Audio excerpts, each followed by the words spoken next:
অন্তত 2 বছরের জন্য গাজার শাসনের দায়িত্ব নিতে চায় যুক্তরাষ্ট্র ও মিত্ররা। শান্তিরক্ষী বাহিনীর পরিবর্তে সেখানে একটি আন্তর্জাতিক বল প্রয়োগ বাহিনী মোতায়েনের পরিকল্পনা করছে তারা।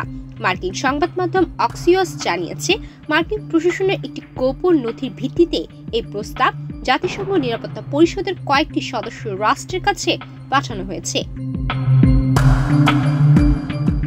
খসড়া প্রস্তাব অনুযায়ী যুক্তরাষ্ট্র ও অংশগ্রহণকারী দেশগুলোকে 2027 সালের শেষ পর্যন্ত গাজার শাসন ও নিরাপত্তা নিশ্চিতে বিস্তৃত ম্যান্ডেট দেওয়া হবে, যা প্রয়োজনে বাড়ানো যেতে পারে।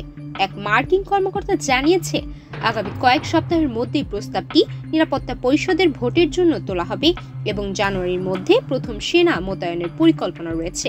ওদের স্বপ্ন পূরণে পাশে থাকতে পেরে আমরা গর্বিত।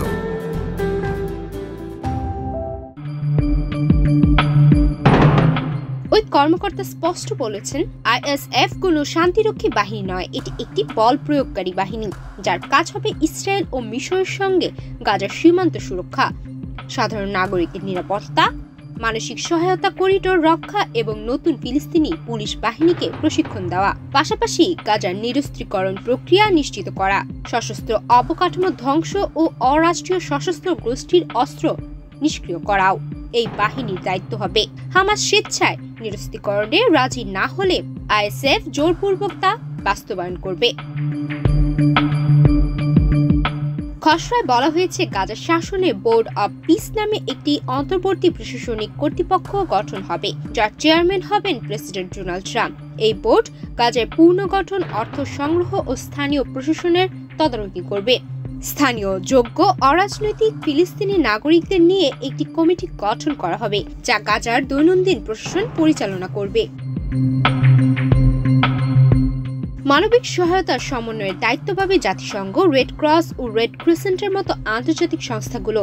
কোনো সংস্থা সাহায্য অপব্যবহার করলে তাদের উপর নিষেধাজ্ঞা আরোপ করা হবে।